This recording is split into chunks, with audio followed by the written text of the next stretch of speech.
The story begins with the protagonist, Enya, who lives in the city, Great Plains of Aguilea. She walks into the hut where the young ladies are working and asks if they need any help. They all turn to see who is standing at the door, and the moment they realize it's Enya, their faces stiffen. One of them quickly says they don't need any help from her. Enya, not one to give up, tilts her head and asks if they are working for money. The room grows tense as another girl mutters that she should just go away because her presence is making everyone anxious. Enya blinks, clearly taken aback, and stammers out an apology before turning around to leave. As soon as she's gone, the whispers start. One girl nudges another and says she's the girl who lives with the tribe leader, Tarhan. Someone else chimes in, saying Enya shouldn't be looking for work at all, since it's obvious from her appearance that she's never done a day's work in her life. Another lady, quieter but more cautious, cuts in and warns them to be careful about what they say. She reminds them that nobody knows what Tarhan might do if he finds out they've been talking about her. In Aguilea, a healthy boy child is considered the greatest of all blessings and assets, and if a child is born with a disability, they are abandoned immediately, but Enya considers herself lucky to have avoided such a fate. The hunting party returns, and everyone rushes out to meet and welcome them, especially Tarhan, the leader of the hunting tribe, who is regarded as a god in the city and is loved and praised by all. If things continue like this, Tarhan will undoubtedly become the next clan elder. Every hunting party led by Tarhan always returns safely, and he is seen as a natural-born hunter. But this wasn't always the case. Not long ago, Tarhan was considered an outcast, the descendant of the fallen tribe of Cartantina, a cursed bloodline, and he faced more rejection than even a cripple.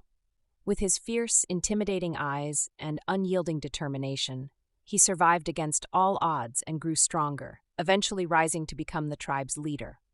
Little by little, people began to respect him even more than the current clan elder, whose health has been failing, and they admire Tarhan for his kindness, his ability to care for those around him, and his efforts to provide for the entire community, though this has also stirred jealousy in some hearts.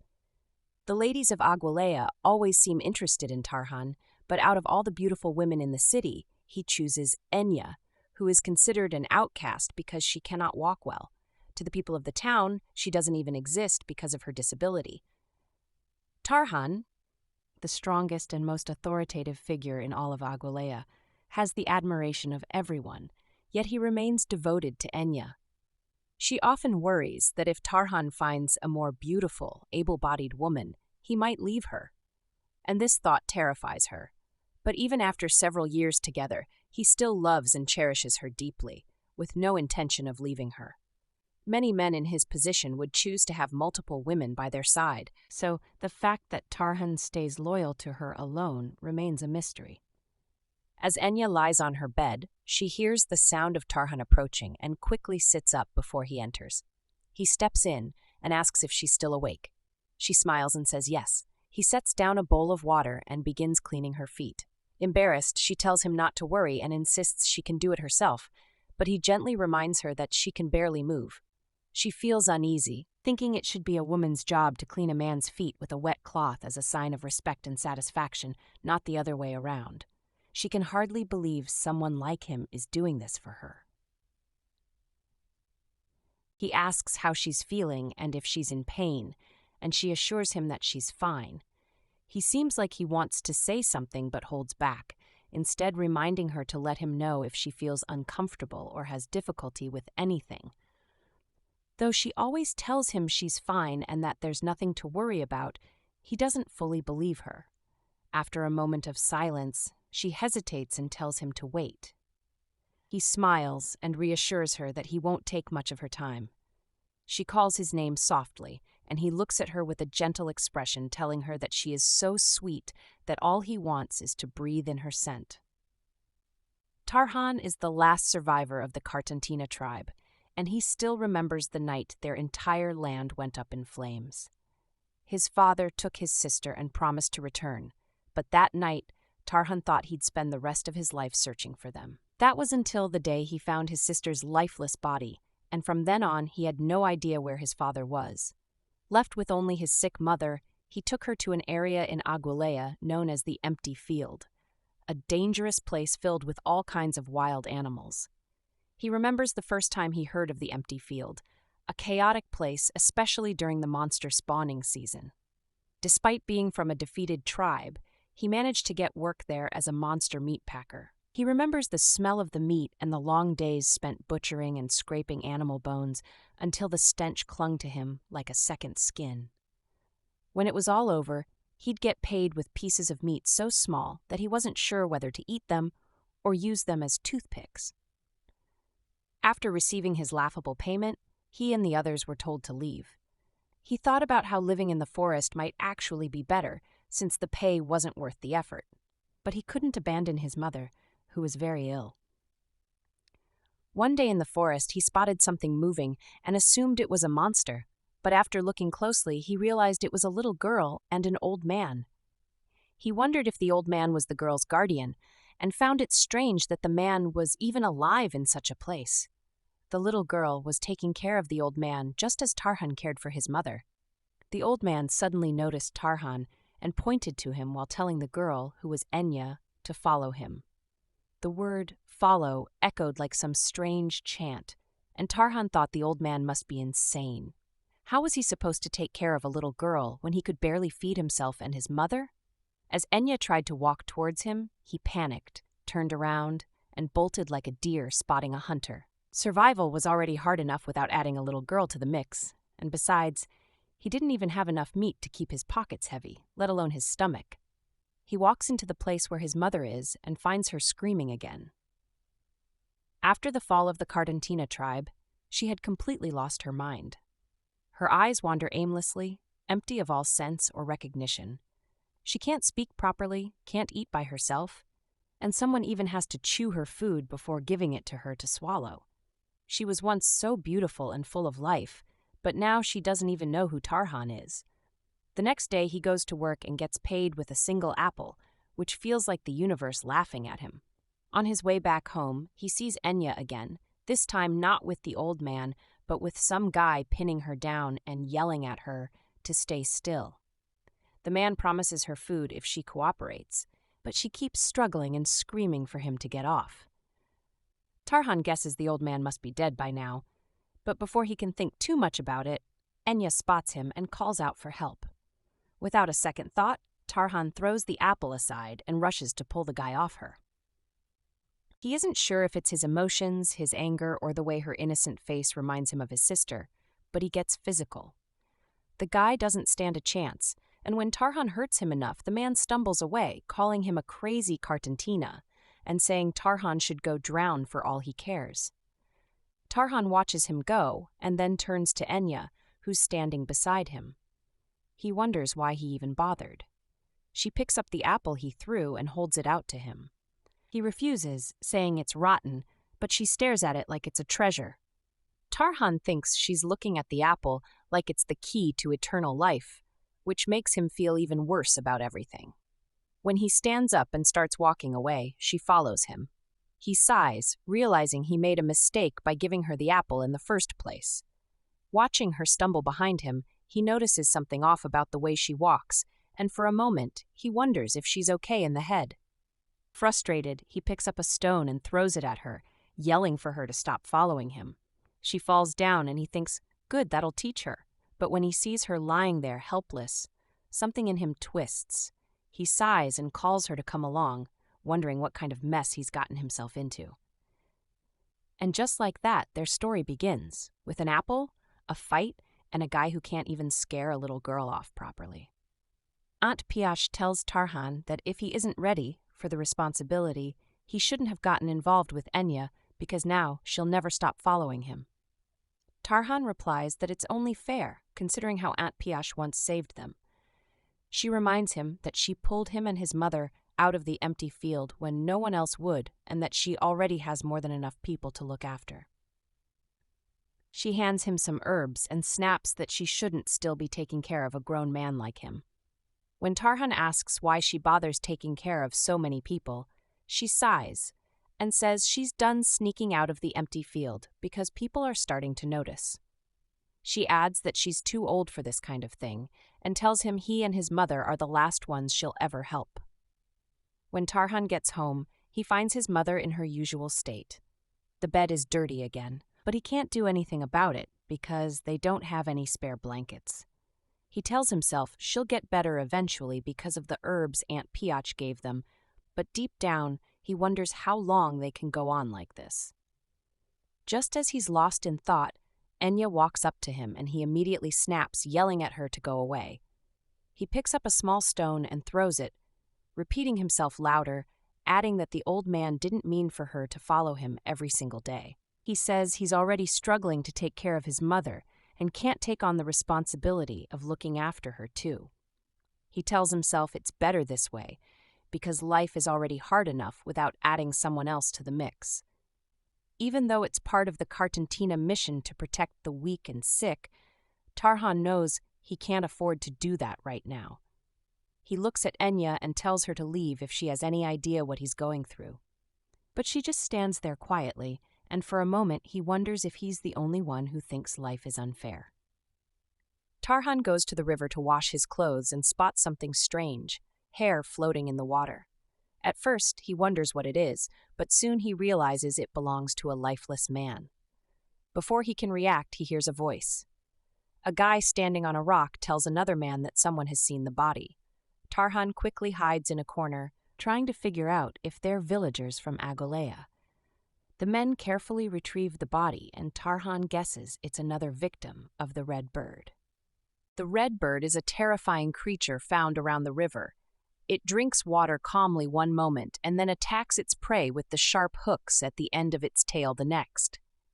These creatures are responsible for countless deaths every month, and during their mating season, they're even more aggressive.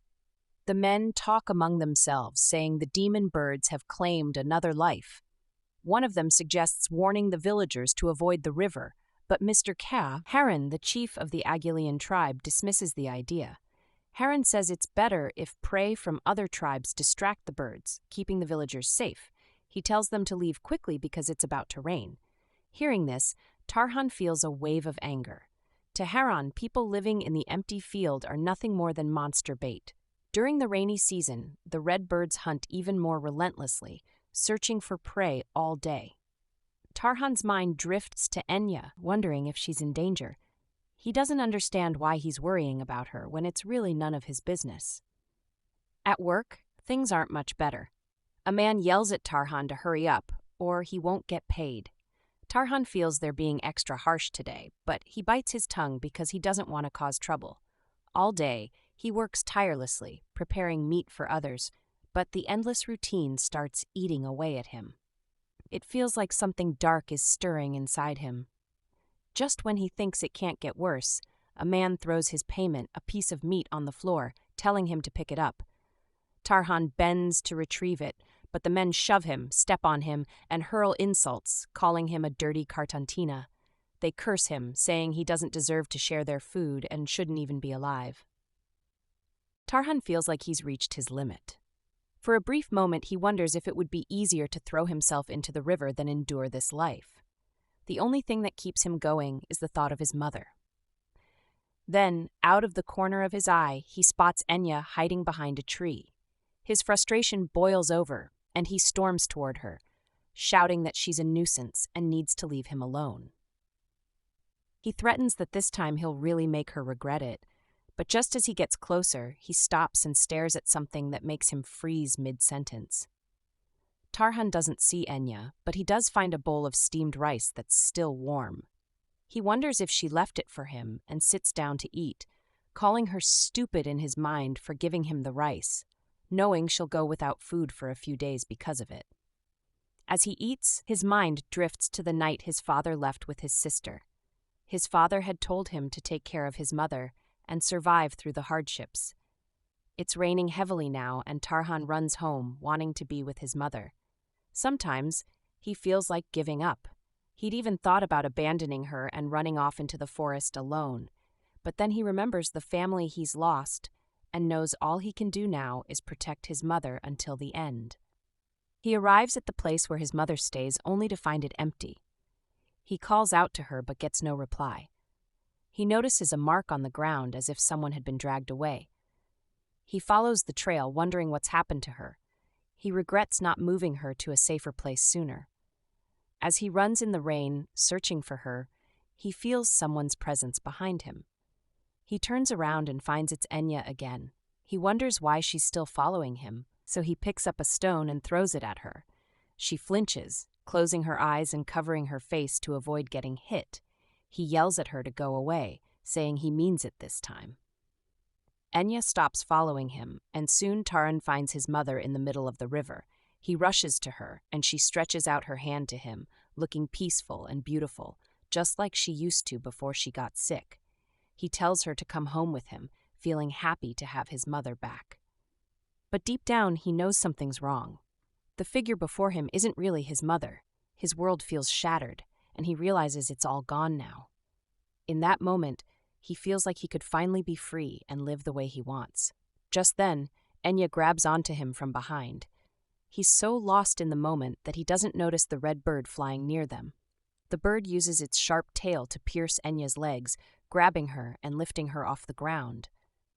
Tarhan realizes what's happening and knows he has to act fast.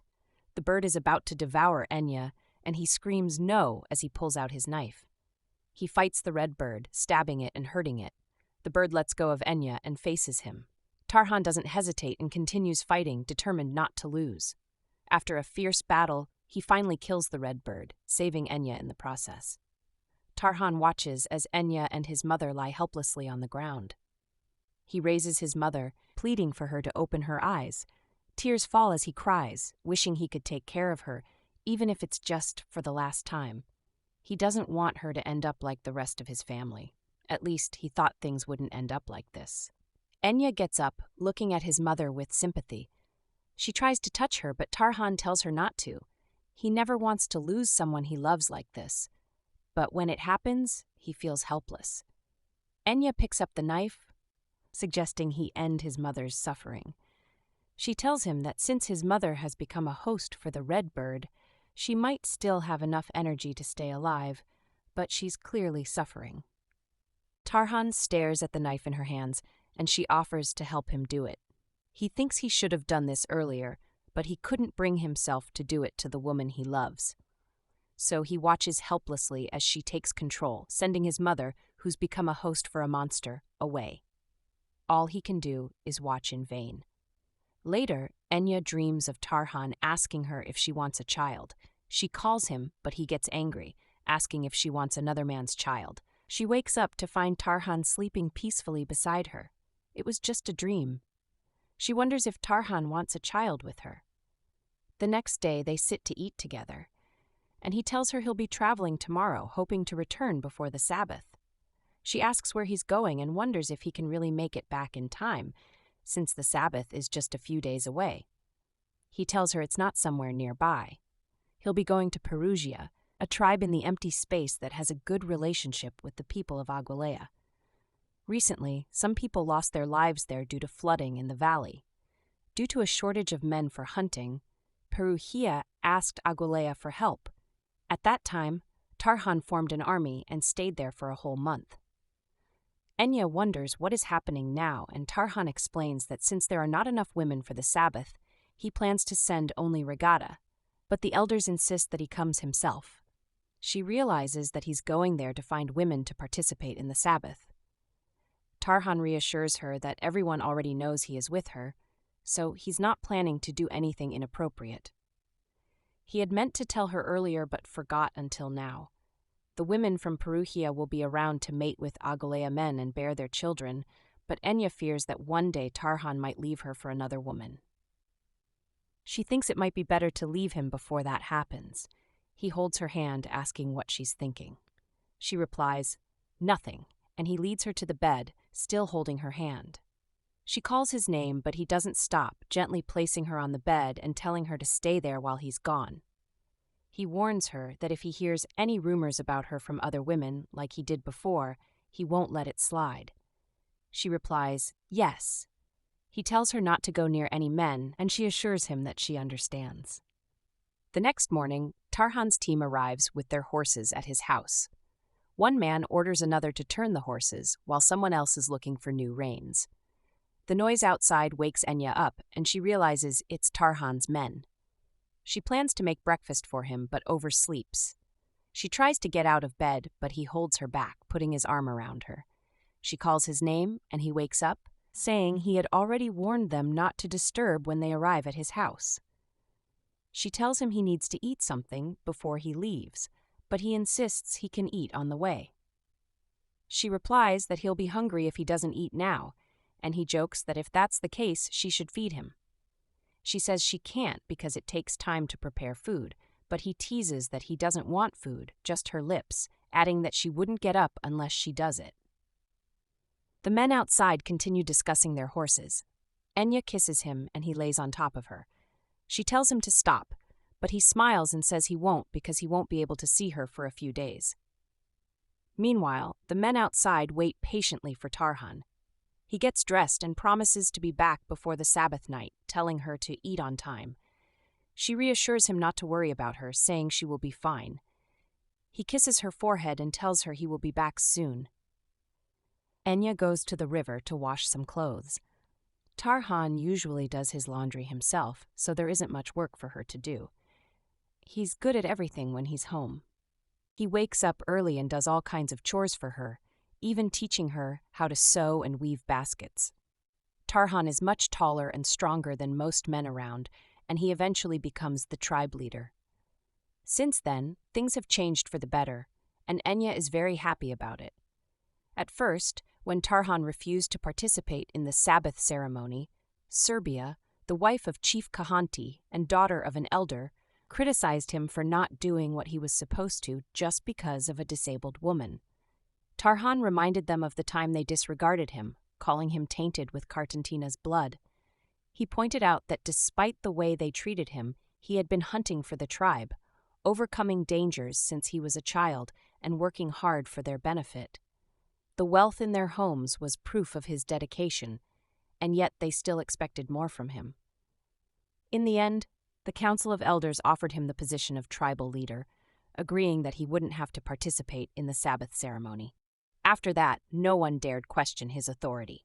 Before, no one cared about them at all, so Tarhan should be grateful for the life he now lives. As Enya lifts her head, she sees 3 ladies, one of whom, named Luhan, asks sarcastically, "Who are you?" Enya calls out to Luhan, asking where she's been and where she's heading. Luhan replies that they're going to weave baskets. Enya, having finished her laundry, wants to join them. One of the other ladies asks Luhan if something's gotten into her since she's speaking to Enya so nicely. Luhan just motions for them to get going, and the other lady smiles and apologizes, saying they're leaving now. Luhan asks why they acted that way, and the others whisper among themselves before Luhan turns back to Enya. She asks if Enya is busy, to which Enya replies that she isn't.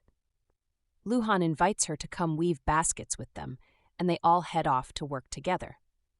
When they arrive at the building, one of the other ladies asks why they're late. Ashka replies that something came up on the way. Enya walks in with them, and everyone stares at her, some whispering among themselves. She looks for a comfortable spot to sit and finds one near Luhan at the back, not wanting to draw attention to herself.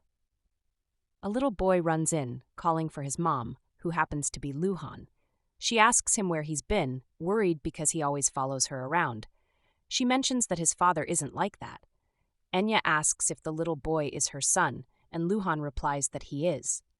She adds that she started attending the Sabbath ceremony when she became an adult and now has 3 children. Her friend asks if it was the boy's father who built the house she now lives in. Luhan explains that it was her second child's father who built it, and she got the house even after having her 3rd child, though it's not the best house. In Aguilea, building a house is a form of courtship, and even Tarhan did it. Luhan continues, saying that her last child's father is the best. He's a very good hunter who always brings her a lot of meat, and their child eats almost everything. One of her friends jokingly says Luhan is pretending to make fun of her children, but is really just showing off her children's father. Enya thinks to herself that although Luhan is still young, she already has 3 kids. Luhan drops the boy, saying she has work to do. In Aguilea, women are free to interact with different men and have their children as long as the men fulfill their duties as fathers. The children follow their mother's family lineage. Women who can charm the men in the tribe can capture their attention and affection. Luhan's friend asks where the women participating in the ceremony come from, and Luhan replies that they're from Perugia. She adds that she's heard women in Perugia have a marriage ceremony where they marry only one man for their entire life. The others seem surprised and say that kind of marriage doesn't seem reasonable. Another lady comments that women from Perugia don't take part in the ceremony, and it's a bit scary to live with just one man. What if something happens to him? How will the woman survive? Enya thinks she's heard about this kind of marriage before. Luhan then asks Enya if she's going to take part in the Sabbath. Enya stutters, saying she doesn't think she will participate. Luhan encourages her to try it out, not worrying about whether Tarhan will allow her. She's a full citizen of Aguilea. Another lady tells her it's just a day, and she should give it a try. Luhan suggests that Enya could also convince Tarhan to take part in it. Enya replies that she'll ask him about it. The Sabbath in Aguilea is a festival to celebrate fertility, abundance, and the harvest crops. A lot of encounters happen during the festival, but Enya has never participated in them. A lady stands up and tells Enya that she's weaving the basket the wrong way. Enya apologizes, and the lady tells her to continue since she's already started. Enya weaves the basket as she was taught by Tarhan, but it turns out to be the Cartantina way of weaving baskets. A little boy approaches and touches the basket she's weaving. She looks at him, and he fixes his eyes on her. She asks him where his mother is, wondering if he's lost. His mother comes over and quickly carries him away. She asks Enya what she's trying to do with her child. Enya replies that she was just helping him find his mother. The woman yells at Enya, asking why she dared touch her child. Does she want to spread her disease to him? Enya calmly replies that her condition isn't contagious, and her mother and sister are fine. She's the only one born this way. Tears drop from Enya's eyes, and Luhan comforts her, saying she understands that the disease is not contagious.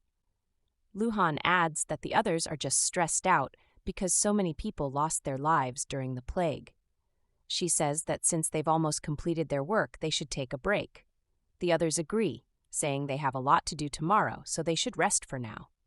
While the others leave, Luhan stays behind with Enya and tells her that everyone is just being cautious because of the plague. She adds that Enya shouldn't take their words to heart. Still in tears, Enya appreciates Luhan for being understanding. Luhan thanks her, saying she did well today, but she already has enough help for tomorrow, so Enya can rest. She hopes Enya will understand. Enya replies that she does and will take a break tomorrow. Luhan thanks her again, but says she has something else to mention. She tells Enya that she worries about the father of her third child, who is among those assigned to build a new bridge across the river.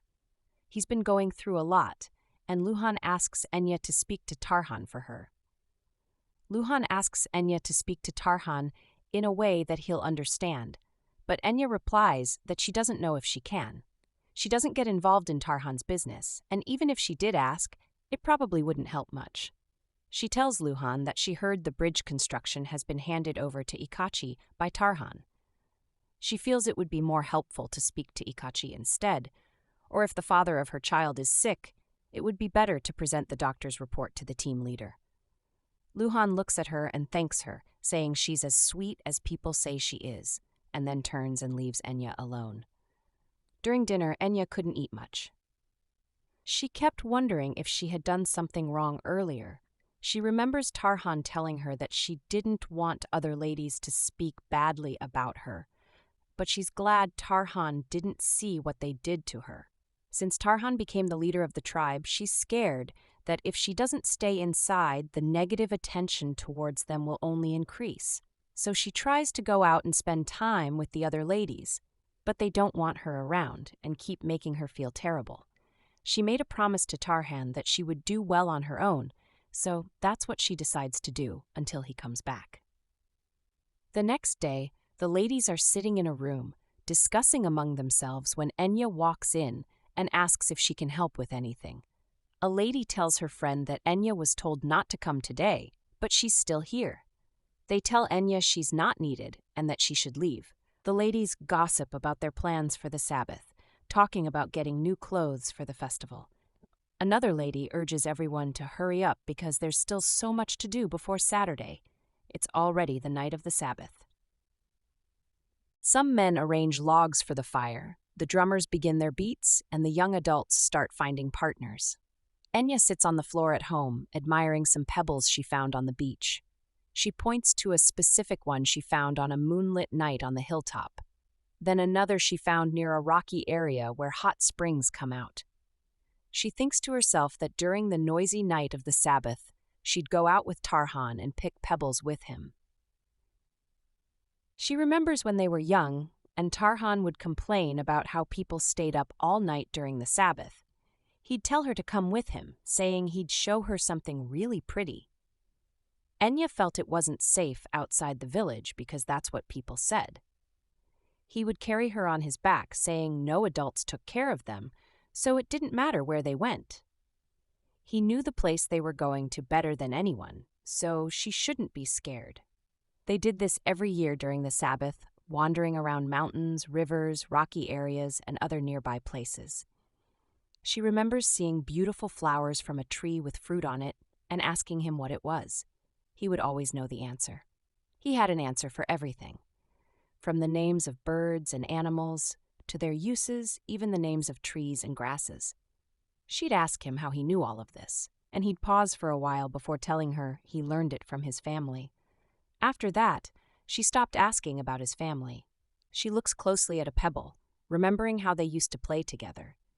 He would always win, but every time he saw she was sad for losing, he'd purposely lose the next round just to make her happy. Enya touches one of the pebbles and sees her reflection. She misses Tarhan and hopes he'll be back tonight. She hears some noises outside. It turns out Ashka and Sue are outside stopping by her door. They try to stay quiet but end up being noisy. Enya recognizes Sue's voice and opens the door. The two ladies apologize, asking if they woke her from her sleep. She tells them she wasn't asleep and asks what they're here for. They tell her to open the door because they have something urgent to tell her. She opens it to find Ashka and Sue. She asks what they want, and they grab her hand, saying it's not the right time for questions. They tell her Tarhan's back and that she should hurry because he wants to see her immediately. She asks if they're sure it's Tarhan, and they confirm it is. They pull her away, saying he's injured and bleeding seriously. Ashka lets go of her hand and asks if she's just going to stand there while Tarhan might die. Enya asks if they should get a physician since they said he's hurt. They tell her to just follow them, that she'll find out everything in due time. She stops when she notices Ashka and Sue are leading her to the big rocky field. She doesn't think Tarhan would be there because no one takes an injured person to a place of a festival. She looks around and realizes how dark the place is. She wants to go back but can't, her legs giving out. Sue tells Ashka to look at Enya's face. She looks pale and might pass out. Ashka tells her to tear Enya's shirt, but she refuses, saying she doesn't want to touch her. Enya looks sadly at them, now knowing they lied to her, but she's relieved Tarhan is okay. They tear her shirt while she looks at them, confused. Ashka and Sue grab her, one in front and the other behind. Enya pleads with them to let her go, but they tell her to be still. They have something they want to do to let her join the Sabbath. Sue says even Tarhan will let her take part in the festival. Enya begs them to stop, but they encourage her to enjoy herself, adding that even Tarhan will soon have a new woman. As Ashka tries to get closer, Enya bites her. Ashka screams and pushes her away. She asks why they're doing this, and Sue responds by saying Enya's bleeding out. Our female lead warns them not to touch her and says that if they come any closer, she'll bite them again. They curse her, saying her attitude is why she'll be alone in Tarhan's hut forever. Ashka tells Sue that they should leave. Sue looks at Enya and says she needs to wash her body, referring to her as dirty. Enya tries to stand up, determined to hurry back home. Tarhan might already be there. She moves quickly. On her way, she overhears some people talking. One lady asks if Enya was really called here, and if Sue and Ashka did as they planned. The other lady is Luhan. She tells her friend to explain roughly, adding that these days Enya always shows up at the workshops trying to help like an apprentice. The other lady says they're being unreasonable for burning all the work Enya did. Luhan tells her that Enya won't tell them anything, but they have to be careful because no one knows what's really going on with her disease. Our girl listens but doesn't understand why they'd treat her this way. She's always thought that if she kept trying, one day people would see how nice she really is and would come closer. But the more she tries, the more they push her away. She bumps into a guy and apologizes. He asks why she's not with the others, saying he hasn't seen her around, and asks if she's new. He holds her hand and asks if this is her first time at the Sabbath. She tells him to take his hands off her, but he replies he's just trying to help. He touches her face, and someone calls out from behind, asking what he's doing. He tells the guy, Chiron, that he found a new girl. Chiron looks at Enya and tells his friend Axon to leave her alone. She doesn't seem interested in him. Chiron offers to take Enya back to the group she came from. Askan tells her to hold on, saying the more he looks at her, the more he falls for her. He praises her soft skin and small body. Enya feels it's time to let them know she's not participating in the festival. Just then, someone calls Askan, and he turns around only to realize it's Tarhan. Askan looks as if he's seen a ghost and asks why Tarhan would be at a place like this. Tarhan glares at him angrily, like he's about to explode. He walks over to Enya and she tells him she's fine and just wants to go home. Tarhan lifts her into his arms and orders the two men be thrown in jail. Chiron protests, saying he had nothing to do with it. Askan lies, claiming he was just trying to safely get her back to her group. They beg Tarhan to let them go, insisting they're innocent. Tarhan ignores them and walks away with Enya in his arms. Back home, Tarhan asks Enya why she was there and what happened to the dress she's wearing. She stays quiet, but he demands to know what the men did to her. He asks if they touched her, but Enya, still afraid, can't bring herself to explain what happened. He continues pleading with her to tell him everything, saying he was so furious when he saw those men with her that he almost lost control. He asks if he should just punish them right now. Enya tells him not to, saying she's fine. Things didn't exactly happen as he thinks, but she wants to explain that Luhan ordered Ashka and Sue to hurt her. She shares how she was treated badly while staying with the ladies to weave baskets and that her efforts to mingle with the others were in vain. Tarhan hugs her tightly and asks what he can do. Enya tells him to do nothing so she won't think about it too much. Enya wakes up but remains in bed as Ihita walks over, holding a small bowl in her hand. Ihita asks her how she's feeling and Enya calls her name. Ihita replies that Tarhan told her not to disturb Enya while she's sleeping. She then hands the bowl to Enya and tells her to drink from it. Our protagonist takes a sip and complains that it's bitter. Ihita smiles, saying that although it tastes bitter, it's actually a good remedy for women. She mentions that Tarhan said the same thing before he ran off to buy something sweet for her. Enya wonders how Ihita remembers Tarhan, but right now she feels like she can't even see him. Ihita tells her that Tarhan is outside. Enya asks if he looked angry before he left, and Ihita replies that it's hard to tell because Tarhan always has a straight face. Enya then asks if he mentioned where he was going, and Ihita tells her that he went to tour the new building for the Peruvian women. Ihita then asks what happened to Enya yesterday, since Aunt Piach saw Tarhan near the pharmacy, looking very worried. Enya suddenly remembers the events of the previous night and gets an idea of what Tarhan might have gone out to do. She immediately gets out of bed and runs off. She tells Ihita she'll be back soon, but Ihita calls after her, trying to stop her, but Enya doesn't listen. Our girl heads outside in search of Tarhan. She notices some strange women and wonders if they're from Perugia. She sees a group of people and walks closer to find out what's going on. Regatta notices her and calls her over, asking what she's doing there. He tells her that Tarhan wouldn't be happy if he saw her here. Enya tells him she's looking for Tarhan because she's worried about what happened yesterday. Regatta says he'll take care of everything and that she should go since Tarhan is busy with work. Enya hears a noise from inside and asks Regatta what's happening in there. He replies that it's not something she'd want to see. But she walks in anyway and finds Serbia screaming and hitting Luhan for causing trouble during the Sabbath. Enya calls out to her, and Serbia, who is the daughter of Tarhan, the senior elder of Aguilea, asks why Enya is here. Enya tells Serbia that something is wrong. Serbia asks her what's wrong, explaining that she's just punishing the ladies for causing trouble during the Sabbath, as instructed by the tribal leader. Our girl, Enya, realizes that Tarhan now knows about everything. Serbia was given the order that no one should come in during the punishment, so Enya wonders why she's there. She calmly tells Serbia that since this matter involves her, it's she who the ladies should apologize to, not Serbia. Serbia then asks if Enya is trying to go against the tribal leader's orders. Enya replies that she's not trying to go against anyone. She's just saying she should be the one to discipline them.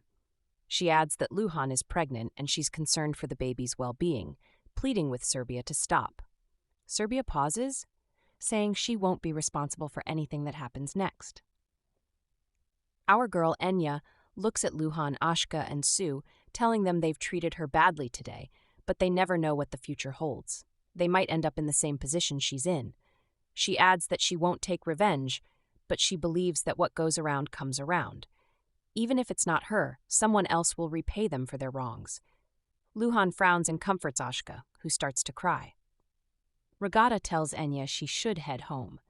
He calls her, but she seems lost in thought, seeing the men from last night with ropes tied around their arms and chests. Regatta comments that Enya knows what Tarhan is capable of, and everyone's kind of relieved that this is all that happened to those men. He adds that Tarhan is the most rational man in the group, but he's always soft when it comes to Enya. Regatta wonders why Tarhan is so interested in her. Then, he sees Tarhan with the daughter of the Perusian chief, and she smiles at him. Regatta and Enya watch as Tarhan walks toward them, picks Enya up, and carries her on his shoulder. Enya tells him to let her down, but he ignores her. Enya keeps telling Tarhan to put her down, but he refuses, while the Perusian chief's daughter watches, looking both surprised and jealous. Enya gives him a slight hit and continues begging him to let her go, but he ignores her pleas. He finally drops her and says he warned Ihita not to let her come out, telling her that she shouldn't be outside because she's not feeling well. Enya explains that she came out because she thought he might do something like what he had already done, pointing to the men tied up with ropes. She tells him they didn't hurt her last night. They only crossed paths while she was trying to get home quickly. Tarhan tells her he finds it hard to believe what she's saying and that he doesn't care whether it was a mistake or not. What matters to him is that they touched her body, and he saw it with his own eyes. He adds that what they did is a serious crime, and they will be punished according to the law. Enya begs him not to punish them, asking him to let them go. Tarhan frowns and says he warned them that anyone who disrespects her is disrespecting him, and they brought this on themselves. He won't let them get away with it. Enya calls his name and holds her stomach, and Tarhan quickly turns to her, but she collapses before he can catch her. He sees that she is bleeding. Panicking, he calls for help, telling those around him to get Aunt Piach. The next scene shows Enya sleeping on the bed at home. Tarhan stands by her side and Aunt Piach is attending to her. She holds Enya's hand and tells Tarhan that it's not a miscarriage, just her regular period. Tarhan asks if Aunt Piach is sure about what she's saying, and she replies that Tarhan should know better than anyone, since it was him that Ihita told this morning that Enya's period was about to start. He brushes that aside, reminding her that one of the terms of his chieftaincy is the ability to call on her at any time. Aunt Piach tells him to be considerate of her age, saying that she's getting older, and the effects of age are starting to show. She adds that she's trying to pass on all her knowledge to Ihita so she can rest, but wonders why people keep calling her for everything. Tarhan jokingly says that if she doesn't want people to call on her, she should start acting like an unreasonable old lady. He reminds her that she still treats sick people in the open field. Aunt Piach responds, "That's why they say you shouldn't take in a black-haired beast," referring to his impatience.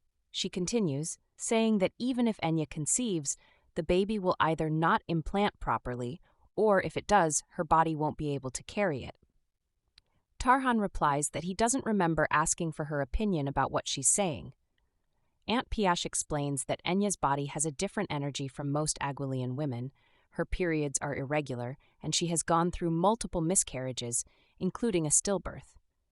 Tarhan remembers the time Enya had the stillbirth, how he rushed to Aunt Piash, but they couldn't do anything to help her. He then tells Aunt Piash that he knows how hard it is, but Enya still wants a baby. He doesn't know how to convince her to stop trying. Aunt Piash advises him to keep trying. Enya wakes up to find Tarhan by her side. He asks if she's awake and tells her to go back to sleep since it's still midnight. He massages her legs, but she tries to stop him, saying she'll do it herself. Tarhan gently tells her to stop moving, and Enya wonders why her periods come at random times, while everyone else seems to have theirs once a month.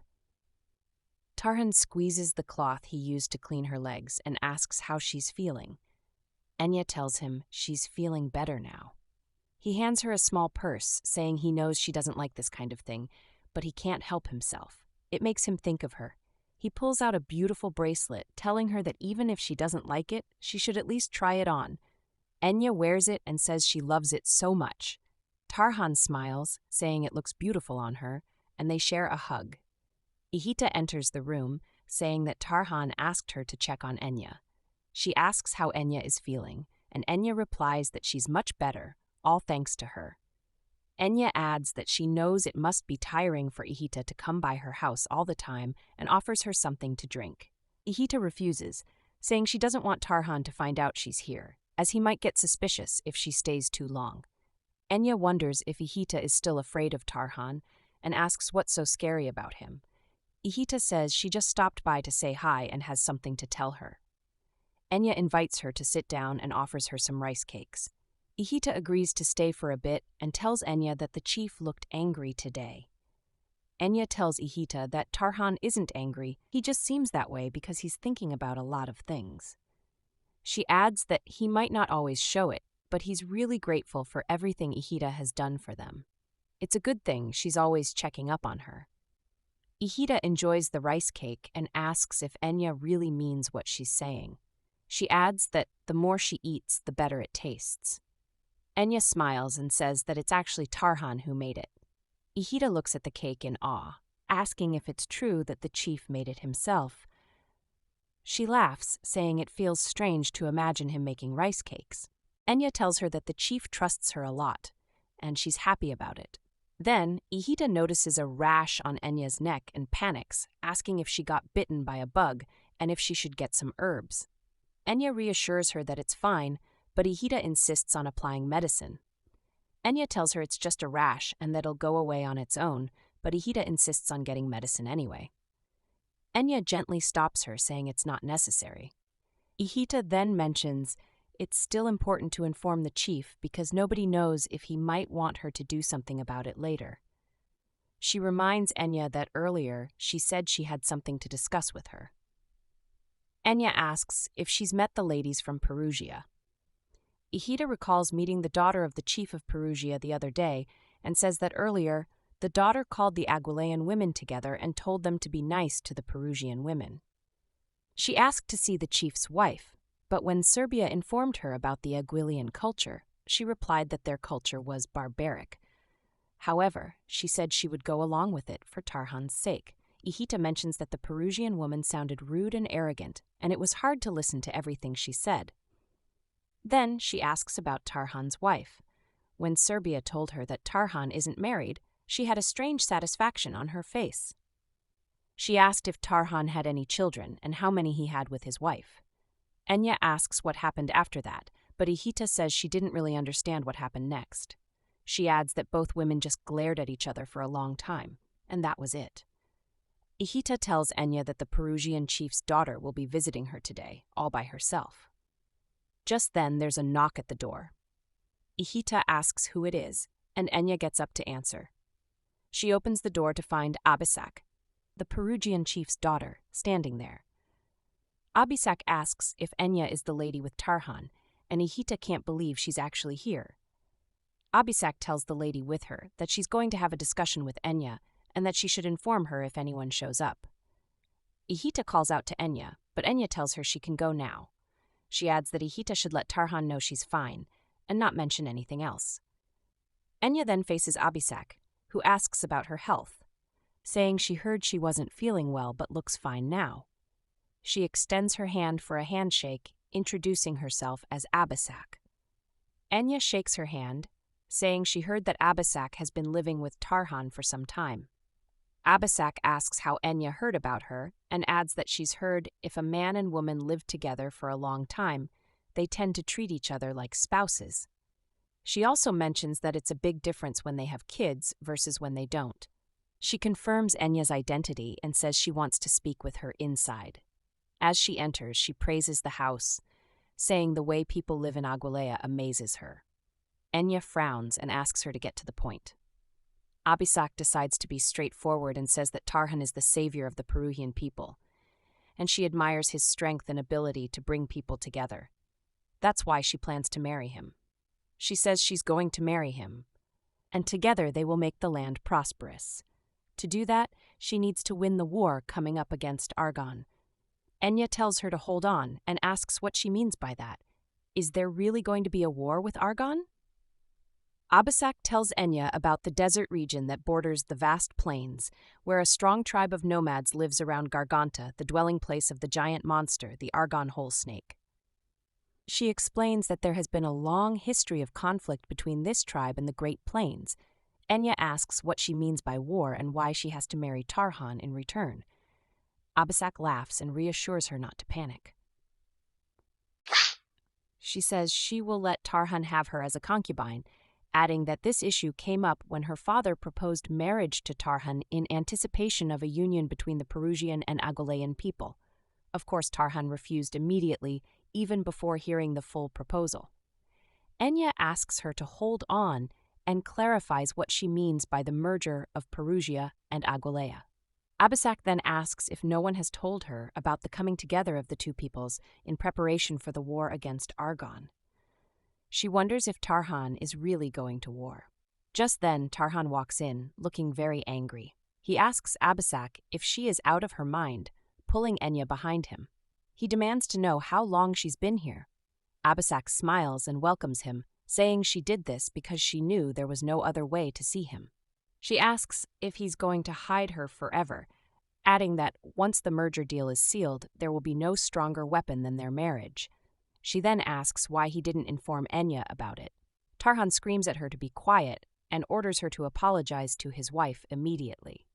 Abisak looks at him, stands very close, and asks what he means by wife, since Aguilea has no marriage system, and they don't even have children yet. Tarhan replies that she's mistaken, stating that if marriage is defined by having a child, then Enya has been his wife all along. Abisak stares at him, saying that even if that's true, nothing can stop her from marrying him. She walks away, telling him he's free to seek her out if he changes his mind soon. Enya tells Tarhan to let go of her, pushing him away as she starts crying. He explains that the reason he kept it from her was to spare her from worrying, that it's a matter of survival for the entire tribe. He also needs time to think and come up with the right decision. Enya already understands, though. She knows he doesn't need her consent to make decisions. After Chief Kahanti was injured and removed from power, Tarhan became the de facto leader of Aguilea. Now, he has to make decisions that affect everyone in the tribe. With tears in her eyes, Enya asks him not to hide anything from her anymore. He hugs her tightly, promising he won't. That night, they cuddle together. Tarhan starts telling her about Garganta in the Argon Desert. Enya says she's heard of it. That's where the Argon snakes live and where he recently went on a mission. He confirms it and adds that the whole snake, which people thought was extinct, has recently appeared again and has caused a lot of chaos around Garganta. The people of Argon couldn't bear it, so they sought help from the people of Perugia and Aguilea. Enya touches a scar on his chest, remembering that it was inflicted by an Argonian warrior. Tarhan continues, saying that at first, both Perugia and Aguilea rejected the request from the people of Argon. However, it seems those who have always schemed to plunder the Great Plains are working together this time, and all the tribes in Argon are gathering to build an army. Their main goal is to find a new place to settle after their land was destroyed by the Whole Snake, like the meadows of the Great Plains. That's why they need to act quickly. Aguilea isn't powerful enough to handle the forces of those people, especially with Argon backing them up. That's when Perugia brings up the plan for the two tribes to unite as one. Before, Enya thought Tarhan wasn't around because he was busy with work, but now it crosses her mind that it's because of preparations for war. She hugs him tightly and he calls her name. Enya worries to herself about what if Tarhan gets injured in the war. Or worse, what if she never sees him again? He gently places her on the bed and reassures her, telling her to stop worrying. As long as he's around, no one will be able to harm her. He leans in close, ready to kiss her. If you're eager for the next chapter, drop a comment expressing your interest in a part 2. Don't forget to subscribe and ensure to hit the notification bell to stay updated. Until next time.